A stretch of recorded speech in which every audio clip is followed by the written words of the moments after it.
ಬಹಳಷ್ಟು ಜನ ಅಭ್ಯರ್ಥಿಗಳು RPF ಕಾನ್ಸ್ಟೇಬಲ್ ಹುದ್ದೆಗಳ ಪರೀಕ್ಷೆಗೆ ಕಾಯ್ತಾ ಇದ್ದೀರಿ. ಅಭ್ಯರ್ಥಿಗಳಿಗೆ ಪರೀಕ್ಷೆ ದಿನಾಂಕ ಈಗ ಫಿಕ್ಸ್ ಆಗಿದೆ.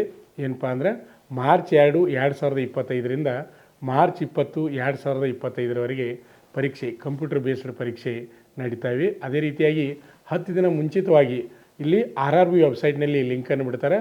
ಅದರಲ್ಲಿ ಏನಿರ್ತದಪ್ಪ ಅಂದರೆ ಪರೀಕ್ಷೆ ದಿನಾಂಕ ಯಾವಾಗಿರ್ತದೆ ನಿಮ್ಮದು, ಆಮೇಲೆ ಯಾವ ಸಿಟಿ ಬರ್ತದೆ, ಆಮೇಲೆ ಯಾವ ಶಿಫ್ಟ್ ನಿಮ್ಮ ಪರೀಕ್ಷೆ ಇರ್ತದೆ ಅಂತಕ್ಕಂಥ ಮಾಹಿತಿನೂ ಸಹಿತ 10 ದಿನ ಮುಂಚಿತವಾಗಿ ಬರ್ತದೆ. ಅದೇ ರೀತಿಯಾಗಿ ನೆಕ್ಸ್ಟ್ ಏನಪ್ಪ ಅಂದರೆ ನಿಮ್ಮ ಪರೀಕ್ಷೆ 4 ದಿನ ಮುಂಚಿತವಾಗಿ ಅಡ್ಮಿಟ್ ಕಾರ್ಡನ್ನು ವೆಬ್ಸೈಟ್ನಲ್ಲಿ ಬಿಡ್ತಾರೆ. ಆ ಅಡ್ಮಿಟ್ ಕಾರ್ಡನ್ನು ಡೌನ್ಲೋಡ್ ಮಾಡಿಕೊಳ್ಬೇಕು. ಅದರ ಜೊತೆ ಹೋಗುವಾಗ ಕಂಪಲ್ಸರಿ ಆಧಾರ್ ಕಾರ್ಡನ್ನು ತೆಗೆದುಕೊಂಡು ಹೋಗಬೇಕು. ಯಾಕಂದರೆ ಆಧಾರ್ ಕಾರ್ಡ್ದಿಂದ ಬಯೋಮೆಟ್ರಿಕನ್ನು ಅಲ್ಲಿ ನಿಮ್ಗೆ ತೆಗೆದುಕೊಳ್ತಾರೆ. ಆಧಾರ್ ಕಾರ್ಡ್ ಲಿಂಕ್ ಮಾಡ್ತಾರೆ, ಅದನ್ನು ಕಂಪಲ್ಸರಿ ಒಯ್ಯಬೇಕು.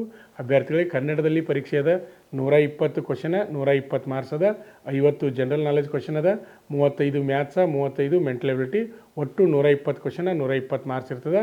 ಅಭ್ಯರ್ಥಿಗಳಿಗೆ RPF ಪರೀಕ್ಷೆ ಬರೆಯತಕ್ಕಂಥ ಎಲ್ಲ ಅಭ್ಯರ್ಥಿಗಳಿಗೂ ನಮ್ಮ ಶ್ರೀ ಮಂಜುನಾಥ್ ಸೈನಿಕ ತರಬೇತಿ ಕೇಂದ್ರ ಮೂಡಲಿಗಿಂದ ಆಲ್ ದಿ ಬೆಸ್ಟ್.